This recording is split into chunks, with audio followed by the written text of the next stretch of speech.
Once again, YouTube, NBI 3030, this is going to be my third video about just talking about how vitally important the crucifixion of Jesus Christ is.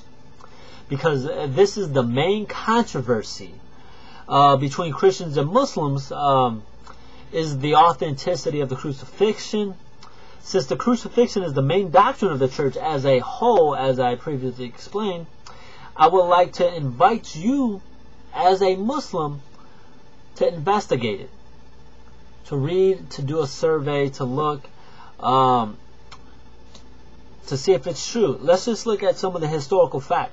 Remember, if this is true, Islam is false. If it is not true, Christianity is false.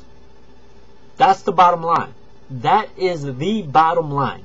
If he died on the cross, Christianity is true. If he did not die on the cross, Christianity is false. Doesn't necessarily mean Islam is true, but it just basically means Christianity is true or false. Because the Quran, in one verse out of, let's just say, 6,000 ayahs, you only have one vague reference of it, and honestly, it's not as clear as Muslims you think it is. So, some of the historical facts behind it. You have Tacitus, or something like that, in 55 AD. He was a heathen historian who is considered to be one of the greatest historians of ancient Rome. Recorded Christ's crucifixion in detail, as seen in his writings contained in 18 volumes. So, AD, 55 AD. The Roman historian, since you Muslims love to quote Mr. Bart Ehrman, who's basically a heathen now, here's a more historical authority right here. Tacitus. Josephus, and 33, somewhere between 33 or 37 AD and 97 AD.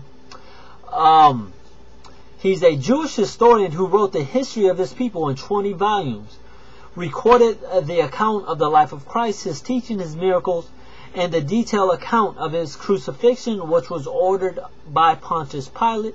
He mentioned also that Christ appeared to the disciples alive on the third day. Now, I know what you guys are going to say about this Josephus account. The reason why I mention it is because of the historicity, the historical account.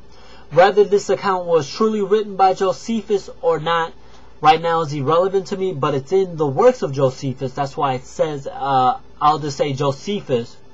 But if it was not written by Josephus, or it was, it's kind of irrelevant to me.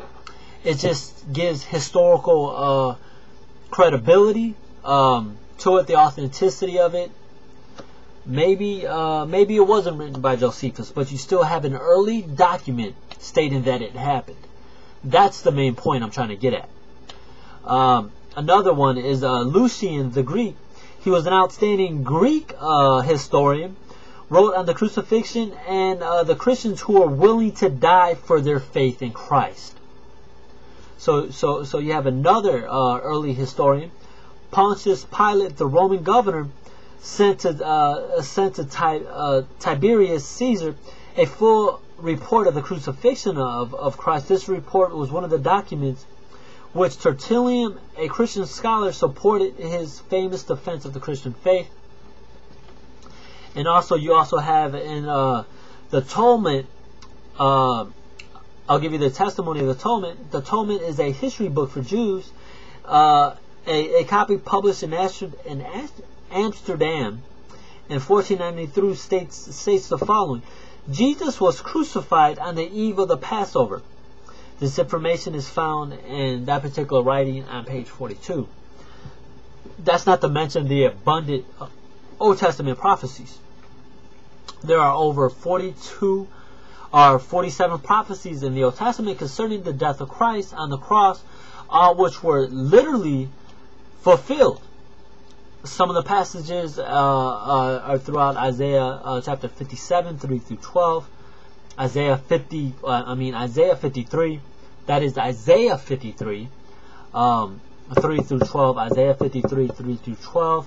Other passages are fulfilled on some of the following passages. Jesus Christ will be sold for 30 pieces of silver.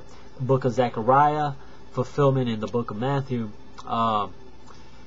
He will be hated without a cause. That's in the book of Psalms. The Zechariah prophecy is Zechariah 11:12. Fulfillment is Matthew 26:15.